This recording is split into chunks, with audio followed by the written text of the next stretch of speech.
I'm Brian. Can you see me yet? I promise you will soon. I also go by Movies Are Dope, though that's getting a little more complicated with the wonderful two co-hosts I have on the podcast currently and the wonderful group of people in the Discord. But I wanted to make a quick video about why I love movies so much, why I'm addicted to movies, and why I always will be.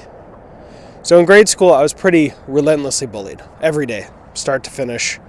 I started off as a normal kid, a little awkward, but thanks to that awkwardness and just a restrictive household that didn't let me do anything, I really didn't make long-term friends, and eventually I became the outcast. Somebody who is bullied all the time, the lightning rod for that kind of thing. And whenever there'd be new students that I would get along with, eventually they'd realize, oh, he's the bullied kid, and they'd become a new bully. But at that time I had two things: Saturday morning cartoons, Pokemon, Yu-Gi-Oh!, Beast Wars. I think I'll do a video about those soon enough. But I also had movies. One of my earliest memories watching movies was X-Men. Its legacy has aged very poorly because of one person. But I remember every day coming home, watching the VHS.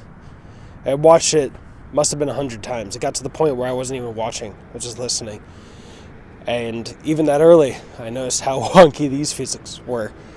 But as I watched more movies and grew up, other ones kind of had their mark.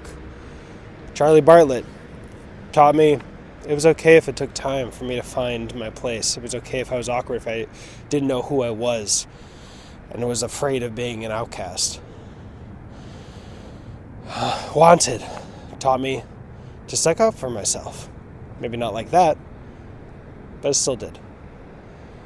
Kick-Ass taught me to not just be the person watching. I remember watching that with friends in college, and the scene outside the diner.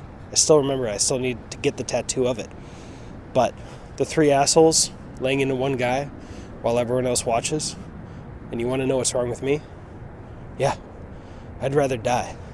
So bring it on. And I knew at that point in my life that I would have been one of those observers.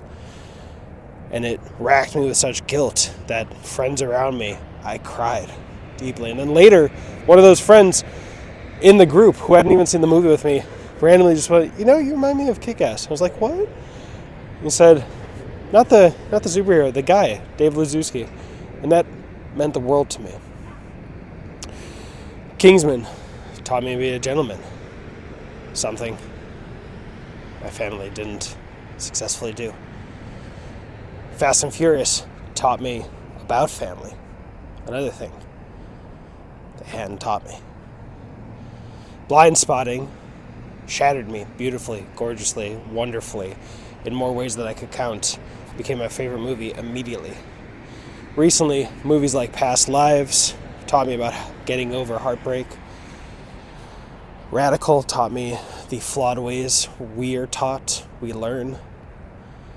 A Real Pain taught me that some very uncomfortable conversations need to happen. And just to make sure I haven't missed anything, that was it. While I do genuinely believe manners maketh man, there's a reason I have two Kingsman tattoos, a Ted Lasso tattoo, and soon enough, as soon as I can, a Blind Spotting tattoo.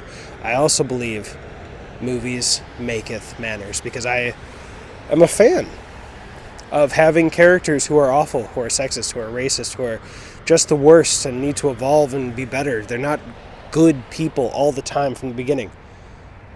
But I'm a fan of that as long as the movie doesn't endorse it.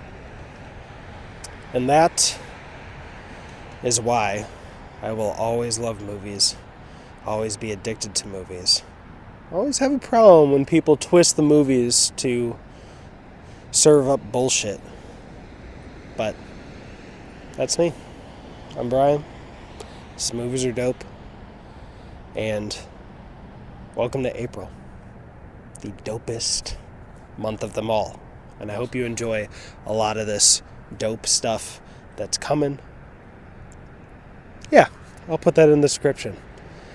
This was the first full take I did. I did 2 small ones, but anyway, cue the awesome people. Love you, Zed Tabani. Let's go. I'm living in a movie, there's a scene you gotta jump. I got my people at the viewing who all knew me selling tickets. Yeah, they talking about the beauty. I see Scorsese outside saying this isn't cinema. Free man, I ain't doing shit tomorrow, I don't need plans. I'll be kicking it till April off for $3 grand. I don't even need the money, I just need fans. I just need fans.